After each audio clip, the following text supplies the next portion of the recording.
അപ്പോഴേ അതായത് നമ്മുടെ കണ്ണുനീര് നമ്മൾ അമേരിക്കയിലായാലും ആഫ്രിക്കയിലായാലും നിങ്ങളെപ്പോഴും ഓർക്കേണ്ടത് കർത്താവിൻ്റെ മുമ്പിലാണ്. നമുക്ക് മാതാപിതാക്കന്മാരും തമ്മിൽ മറഞ്ഞിരിക്കും, നമുക്ക് മറഞ്ഞിരിക്കും, അകലെയാണെങ്കിൽ എന്ത് ചെയ്യും ഇല്ലേ, ബന്ധുക്കൾ, സ്വന്തപ്പെട്ടവർ. പക്ഷെ നിൻ്റെ ദൈവത്തിൽ നിന്ന് നിനക്ക് മറഞ്ഞിരിക്കാൻ പറ്റത്തില്ല.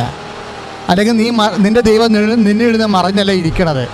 അതുകൊണ്ടാണ് ഈ ദേശാന്തരമായിട്ട് സൗഖ്യങ്ങൾ. ഇപ്പോൾ നമ്മൾ ഗൂഗിൾ മീറ്റിൽ എന്തുമാത്രം സാക്ഷ്യം ഞങ്ങൾ എടുത്തിട്ടിരിക്കണമെന്ന് അറിയാമോ? പതുക്കെ എല്ലാ ദിവസവും ഇപ്പോൾ ലൈറ്റക്കാരിൻ്റെ ഓരോ 2 സാക്ഷ്യമില്ലേ, സാക്ഷിയുടെ കുമിഞ്ഞു കൂടുകയാണ്. അതെന്താണ് ഇത്ര? അപ്പോൾ പൂനെ, ചാലക്കുടി, വാഷിങ്ടൺ, ആഫ്രിക്ക, ഇങ്ങനെ ഓരോ രാജ്യങ്ങളിലുള്ളവരെ തത്സമയം പ്രാർത്ഥിച്ചിട്ട് അവർക്ക് ലഭിക്കുന്ന അനുഗ്രഹങ്ങളാണ്. അതെന്താ സംഭവം? അത് ഐസയ 30:20. എന്താണ് ഐസയ 30:20 പറയണത്? കർത്താവ് നിനക്ക് കഷ്ടതയുടെ അപ്പവും ക്ലേശത്തിൻ്റെ ജലവും തന്നാലും. ചിലപ്പോൾ അങ്ങനെ തരും. ഇപ്പം ഇത് കണ്ടില്ലേ, പിതാവായ ദൈവം കൊടുത്ത കഷ്ടതയുടെ അപ്പവും ക്ലേശത്തിൻ്റെ ജലവുമായിട്ടാണ് അവനെ അനുഭവിക്കുന്നത്.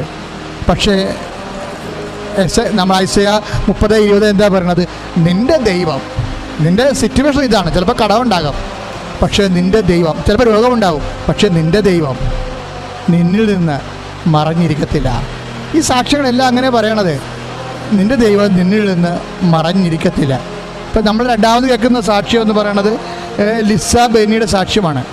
ലിസ ബെന്നിയുടെ സാക്ഷ്യം എന്താ? ലിസ ബെന്നിയുടെ സാക്ഷ്യം, അവരെ ഇരിങ്ങാലക്കുട എന്നാണ് ഈ ഗൂഗിൾ മീറ്റിൽ പങ്കെടുക്കുന്നത്. അവരെന്തിനാണ് പ്രാർത്ഥിക്കുന്നത്? പൂനെയിലുള്ള അവരുടെ സഹോദരന് വേണ്ടിയാണ് പ്രാർത്ഥിക്കുന്നത്.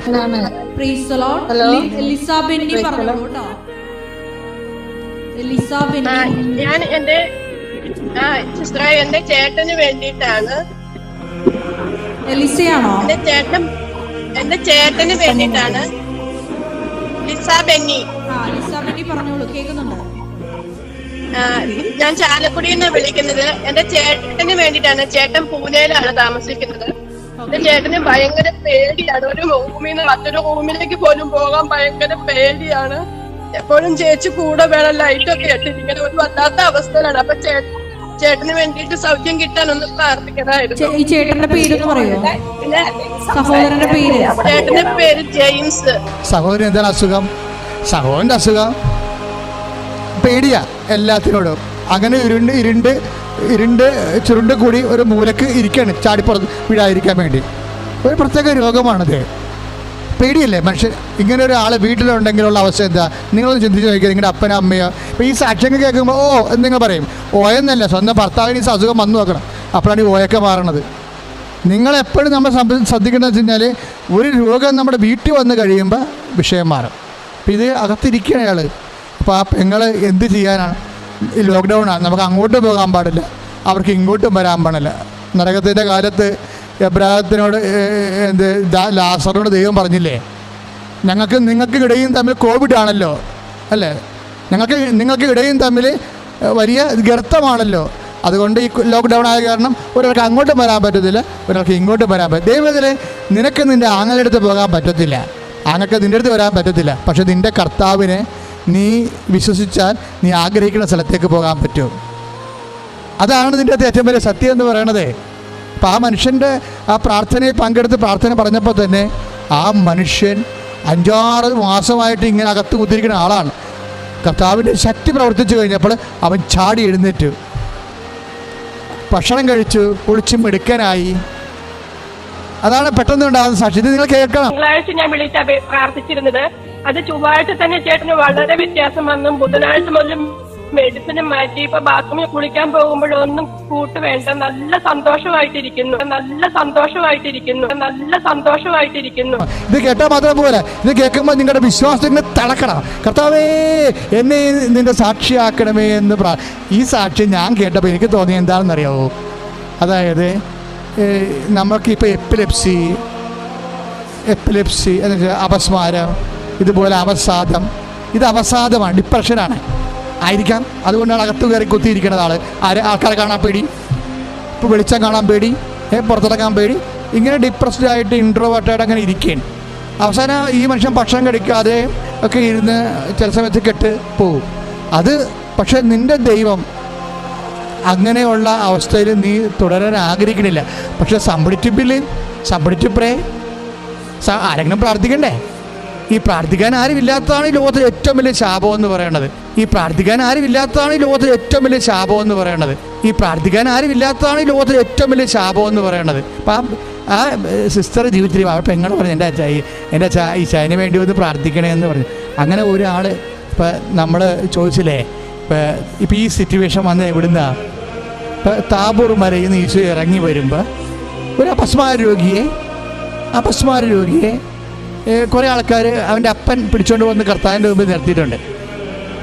അപ്പോൾ അവൻ പറഞ്ഞ്, കർത്താവിനെ കണ്ടപ്പോൾ പറഞ്ഞ്, ഇവൻ തീയിലും വെള്ളത്തിലും വീഴുകയാണ്, ഇവനെ നിൻ്റെ ശിഷ്യന്മാർ ഞാൻ കൊണ്ടുവന്നു, അവർക്കൊന്നും ചെയ്യാൻ പറ്റത്തില്ല, നിനക്ക് വല്ലതും ചെയ്യാൻ പറ്റുമെങ്കിൽ ചെയ്യാൻ പറഞ്ഞു. അപ്പോൾ ഈശോ പറഞ്ഞ്, പറ്റുമെങ്കിലൊന്നോ വിശ്വസിക്കുന്നവന് ഒന്നും അസാധ്യമല്ല. ഉടനെ അവനെ പിടിച്ചിട്ട് ഈശോ ആ സ്പിരിറ്റ് റിബ്യൂക്ക് ചെയ്ത് കളയും. അതായത് അവനിൽ ഉണ്ടായിരുന്ന ആ രോഗത്തിന് കാരണമായിട്ടുള്ള അവസ്ഥകളെ, അതെന്തോ അവസ്ഥയാകാം, ചിലപ്പോൾ പേടിയാകാം, അവൻ പത ചാടിയെന്ന് അവിടെ വായിക്കുന്നത്. അപ്പോൾ നമ്മൾ പറയും എപ്പിലെപ്സിയാണെന്ന്. എപ്പിലെപ്സി ആണെന്ന് തന്നെ നിർബന്ധമില്ല. മാനസിക രോഗമാണെങ്കിൽ പത ചാടും, ഡിപ്രഷൻ. അപ്പോൾ പല ഈശോ എന്ത് ചെയ്ത് ആ രോഗത്തെ അല്ലെങ്കിൽ അതിന് പറ്റുന്ന രൂപികളെ ഈശോ ശാസിച്ച് പുറത്താക്കി. ശരിക്കും പറഞ്ഞാൽ അത് വായിച്ചപ്പോൾ എനിക്ക് തോന്നിയത്, നമ്മൾ ഇപ്പോൾ 9:4, അതായത് ഈശോ ഉടനെ ആ രോഗിയോട് പറയും, ഈ മനുഷ്യനെ വിട്ടുപോകാൻ പറയുമ്പോൾ സുവിശേഷത്തിൽ നമ്മൾ വായിക്കുന്നത്, മർക്കോസിൻ്റെ സുവിശേഷത്തിൽ, എന്നിട്ട് ഈശോ വാക്ക് പറയും. എന്നാ പറയണമെന്നറിയാവോ? അതായത് മർക്കോസ് 9:25 ഈശോ പറയണത്, അതെപ്പോഴും ഈ രോഗസൗഖ്യപ്പെടുന്നവർ എപ്പോഴും അത് ശ്രദ്ധിക്കണം. കാര്യം ഇങ്ങനൊരു കാര്യം കൂടി ഇതിനകത്തുണ്ട്. ഈശോ എന്നാ പറയണത്? 9:25 ജനങ്ങൾ ഓടിക്കൂടുന്ന കണ്ട് യേശു അശുദ്ധാത്മാവിനെ ശകാരിച്ചു. മൂകരും ബധിരനുമായ ആത്മാവെ, നിന്നോട് ഞാൻ ആജ്ഞാപിക്കുന്നു, അവനിൽ നിന്ന് പുറത്തു പോവുക. തീർന്നില്ല. അടുത്ത വഴി എന്താണ്? ഇനി ഒരിക്കലും അവനിൽ പ്രവേശിക്കരുത്. That's a chance. മർക്കോസ് 9:25 മാത്രം. അതായത് എന്ത് രോഗമായാലും അപസ്മാരമായാലും ഞാൻ സുഖപ്പെട്ടെന്നും പറഞ്ഞ് ചിലപ്പോൾ സാക്ഷ്യം പറഞ്ഞിട്ട് ഇവർ പഴയതുപോലെ വെള്ളം ഒഴിച്ച് നടുകാലത്ത് വന്നെന്ന് പറഞ്ഞ് പ്രാർത്ഥിക്കുകയില്ലാതെ ചുമ്മാ നടക്കും. അപ്പോൾ എന്നാ പറ്റും? അപ്പോൾ ഈ സാധനം കണ്ട് തിരിച്ചു തരും. കർത്താവ് എന്താ പറഞ്ഞാൽ, ഒരു തലിന്ന് അശുദ്ധാത്മാവിനെ പുറത്താക്കിയാൽ അവൻ പുറത്തിറങ്ങിയിട്ട് തന്നെക്കാൾ ദുഷ്ടരായ 7 പേരെ വിളിച്ചുകൊണ്ട് വരുമെന്നാണ്. അപ്പോൾ ഇങ്ങനെ റിട്ടേൺ ചെയ്യാനുള്ള സാഹചര്യമുണ്ട്. റിട്ടേൺ ചെയ്യണം. ചില ആൾക്കാർ പറഞ്ഞു, അശുദ്ധ രക്തം മൂത്രത്തിലൂടെ പോകാതെ വീണ്ടും രക്തത്തിലൂടെ കയറി എന്നൊക്കെ പറയത്തില്ലേ, ബ്ലഡ് യൂറിയ എന്നൊക്കെ പറയത്തില്ല. അപ്പം അങ്ങനെ ഈ സാത്താനിക പരിപാടിയുണ്ട്. രോഗങ്ങളും ചില സമയത്ത് നമ്മൾ ശ്രദ്ധിച്ചില്ലെങ്കിൽ അത് തിരിച്ചു വരും. അപ്പം തിരിച്ചു വരാതിരിക്കാൻ എന്താ മാർഗം? ബൈബിളിൽ തിരിച്ചു വരാതിരിക്കാൻ മാർഗമുണ്ട്. ഒരു രോഗം ഉണ്ടായാൽ ഇപ്പോൾ 9:25 ഈ സാധനം തിരിച്ചു വരരുതെന്ന് പറയണത്. അപ്പം നമ്മൾക്കും തിരിച്ചു വരാതിരിക്കാൻ വേണ്ടി ശാസിക്കാം. നമുക്കങ്ങനെ ഒരു രോഗങ്ങൾ തിരിച്ചു വരാതിരിക്കാൻ വേണ്ടി ശാസിക്കാൻ പറ്റിയൊരു ബന്ധന പ്രാർത്ഥന കർത്താവ് തന്നെ പറഞ്ഞു തന്നിട്ടുണ്ട്. 6:13 മത്തായിയുടെ സുവിശേഷത്തിൽ എന്താണ്? സ്വർഗസ്ഥനായ ഞങ്ങളുടെ പിതാവിൻ്റെ പ്രാർത്ഥനയിൽ അവസാനം വരുന്നത് പ്രെയർ ഓഫ് ഡെലിവറൻസ് ആണ്. എന്താണ്? തിന്മയിൽ നിന്ന് ഞങ്ങളെ രക്ഷിക്കണമേ, ഞങ്ങളെ പ്രലോഭനത്തിൽ ഉൾപ്പെടുത്തരുത്, തിന്മയിൽ നിന്ന് രക്ഷിക്കണമേ. അപ്പോൾ തിന്മയിൽ നിന്ന് രക്ഷിക്കണമെന്ന് പഴയ തർജ്ജിമയിൽ വന്നിരിക്കുന്നത് ദുഷ്ടനിൽ നിന്ന് നിങ്ങളെ രക്ഷിക്കണമെന്നാണ്. പ്രലോഭനത്തിൽ ഉൾപ്പെടുത്തരുത്, ദുഷ്ടനിൽ രക്ഷിക്കണം. അപ്പോൾ ഈ ദുഷ്ടൻ തിരിച്ചു വരാൻ സാധ്യതയുണ്ട്. അപ്പോൾ അതുകൊണ്ടാണ് നമ്മൾ സ്വർഗസ്ഥനായ പിതാവ് തന്നെ ചെല്ലണം. അങ്ങനെ ചെല്ലിയാൽ ഇതൊരു ബൈൻഡിങ് ഇഫക്റ്റ് നമുക്ക് കിട്ടും. വീണ്ടും ആ രോഗം ഉണ്ടാകാതിരിക്കും. തന്നെ നമുക്ക് ലഭിച്ച ആനുകൂല്യം നഷ്ടപ്പെടാതിരിക്കാൻ വേണ്ടി, നമുക്ക് തന്നെയല്ല നഷ്ടപ്പെടാതിരിക്കാൻ വേണ്ടി വേറെയും ഉള്ള മാർഗങ്ങളൊക്കെ ഉണ്ട്. ഇപ്പോൾ ഇന്ന് ഞങ്ങൾ ഇവിടെ വായിച്ചത് എസെക്കിയേലിൻ്റെ പുസ്തകമാണ്.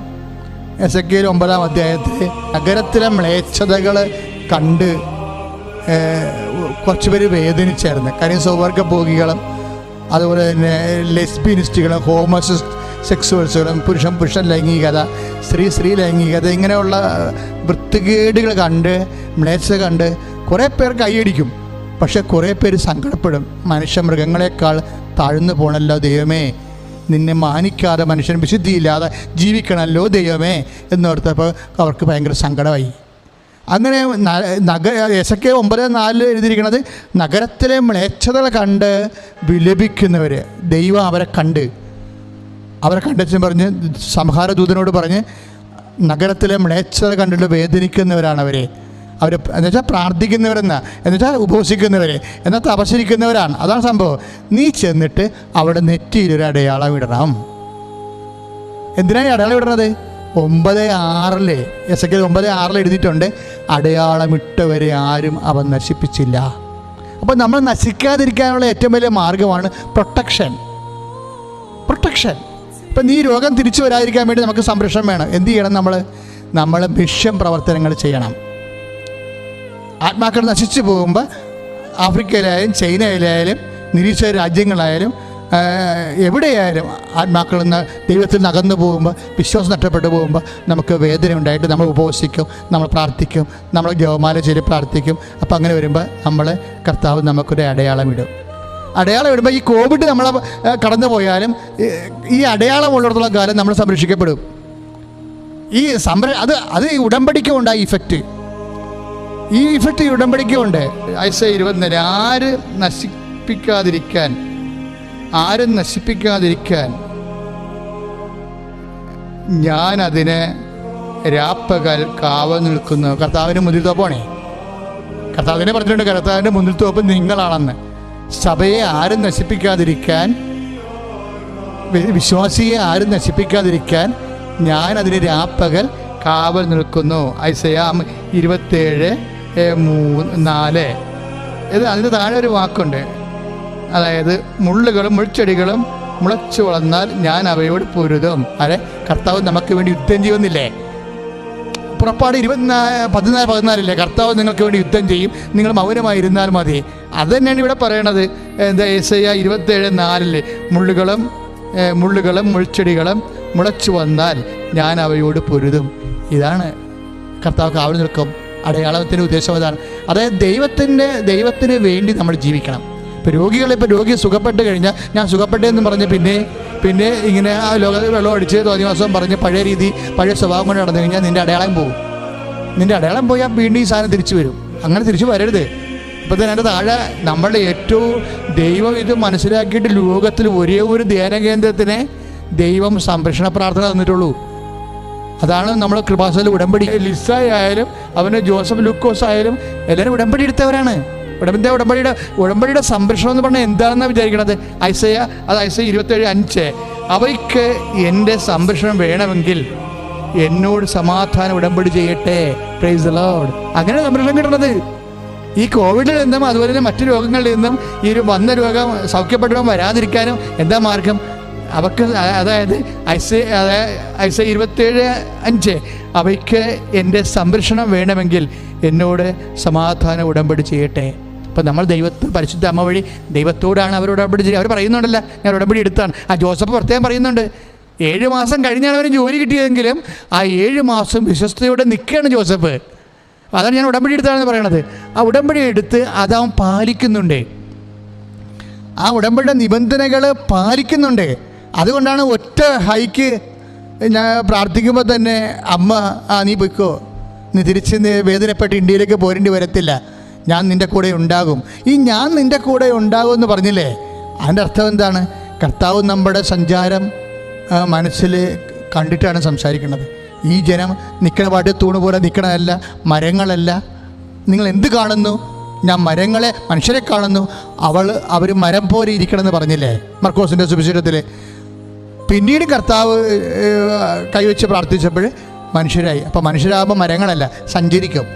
ആ സഞ്ചരിക്കണ കൊണ്ടാണ് കർത്താവ് നീ പോകുന്നിടത്തെല്ലാം 33:14 അല്ലേ, നീ പോകുന്നിടത്തെല്ലാം പുറപ്പാടിൻ്റെ പുസ്തകത്തിൽ ഞാൻ നിൻ്റെ കൂടെ വരും. അപ്പം മനുഷ്യൻ സഞ്ചരിക്കുന്നത് കൊണ്ടാണ് ന്യൂയോർക്കിൽ നിന്ന് ടെക്സാസിലേക്ക് സഞ്ചരിക്കുകയും. ഇപ്പോൾ കർത്താവിൻ്റെ വചനം എന്താണ്? ഞാൻ നിൻ്റെ കൂടെ വരുമെന്നാണ്. അതെന്താ കാര്യം? അവൻ്റെ ഉടമ്പടിയിൽ അവൻ നിലനിൽക്കുകയാണ്. ആ ഉടമ്പടി അപ്പം ദൈവത്തോട് നമുക്ക് വിശ്വസ്ത കാണിക്കുമ്പോൾ ദൈവം തിരിച്ചും നമ്മളോട് വിശ്വസ്ത കാണിക്കും. അപ്പോൾ എപ്പോഴും നമ്മൾ ശ്രദ്ധിക്കേണ്ടത് ഇത് തിരിച്ചു പോരാതിരിക്കാൻ ഏറ്റവും വലിയ അനുഗ്രഹപ്രദമായ ഒരു വചനമാണ് നമ്മൾ വായിച്ച് കേട്ടത്. ദൈവം ഇതിലൂടെ ഓരോ എന്ന് ഞാൻ ഈ വചനം വെച്ചത് ഒരു അനുഭവ സാക്ഷ്യം പറയുമ്പോൾ എന്താണ് ഈ വചനം പറയുന്നത്? വചനം എന്ന് പറഞ്ഞാൽ എന്താ? ദൈവത്തിൻ്റെ മനസ്സാണ്. ഞങ്ങൾ ഈ സാക്ഷ്യം ടെസ്റ്റിമണി അനലിറ്റിക്സിലൂടെ ചെയ്യണത് എന്താ? ആ ഒരു ഇൻസിഡൻ്റ് കർത്താവ് ഇന്നും ഈ കാലത്തും നീ എത്ര വിദൂരമായിരുന്നാലും നിൻ്റെ കൂടെ മറഞ്ഞിരിക്കത്തില്ലെന്നല്ലേ പറഞ്ഞത്? 30-20 നമ്മൾ വായിച്ചത് എന്താണ്? നീ ന്യൂയോർക്കിലായാലും എൻ്റെ കൺമുമ്പിൽ തന്നെയാണ്, നീ പൂനെയിലായാലും എൻ്റെ കൺമുമ്പിൽ തന്നെയാണ്, നീ ഇരിങ്ങാലക്കുടയായാലും എൻ്റെ കൺമുമ്പിൽ തന്നെയാണ്. നിനക്കൊരിക്കലും എന്നിൽ നിന്ന് മറിഞ്ഞിരിക്കാനോ എനിക്കൊരിക്കലും നിന്നിൽ നിന്ന് മറിഞ്ഞിരിക്കാനോ കഴിയത്തില്ല. അപ്പം ദൈവം മറിഞ്ഞിരിക്കണില്ല, അടുത്താണ്. ഇവിടെ ഒരു ആമേൻ പറയുമ്പോഴാണ് ദൈവം മഹത്വപ്പെടുന്നത്. ദൈവം മഹത്വപ്പെട്ടിട്ട് തിരിച്ച് കർത്താവിൻ്റെ വചനത്തോട് ആമേൻ പറഞ്ഞ് നമ്മൾ തിരിച്ച് ദൈവത്തെ മഹത്വപ്പെടുത്തി കഴിയുമ്പോൾ ഉടനെ ദൈവം മഹത്വപ്പെട്ട് കഴിയുമ്പോൾ അത് സൗഖ്യത്തിൻ്റെ അടയാളമായിട്ട് മാറും. അപ്പോൾ ദൈവത്തെ, അതാണ് റോമ 4:20 ദൈവത്തെ മഹത്വപ്പെടുത്തി വിശ്വാസത്തിൽ നമ്മൾ ഒരു സാക്ഷ്യം കേൾക്കുമ്പോഴും നമ്മൾ വിശ്വാസത്തിൽ വളരണം എവിടെയായിരുന്നാലും. ഇപ്പം 30:20 പറയണത്, നിൻ്റെ ദൈവം കഷ്ടത്തിന് അപ്പവും ക്ലേശത്തിന് ജലവും തന്നാലും നിൻ്റെ ദൈവം, ക്ലേശം ഉണ്ടാകും ചിലപ്പോൾ, പക്ഷേ ദൈവം ഒരിക്കലും മറഞ്ഞിരിക്കത്തില്ല. മറഞ്ഞിരിക്കാത്ത ദൈവത്തെ വിശ്വാസത്തിൻ്റെ കൈകൊണ്ട് തൊട്ട് സൗഖ്യവും ശക്തിയും വഴിനടത്തലും പ്രാപിക്കാൻ ഈ സാക്ഷ്യം എല്ലാവരെയും അനുഗ്രഹിക്കട്ടെ. ബഹുമാനപ്പെട്ട ജോബിനച്ചനെ സാക്ഷ്യ വിശകലന വേദിയിലേക്ക് ഏറെ സ്നേഹത്തോടെ സ്വാഗതം ചെയ്യുന്നു.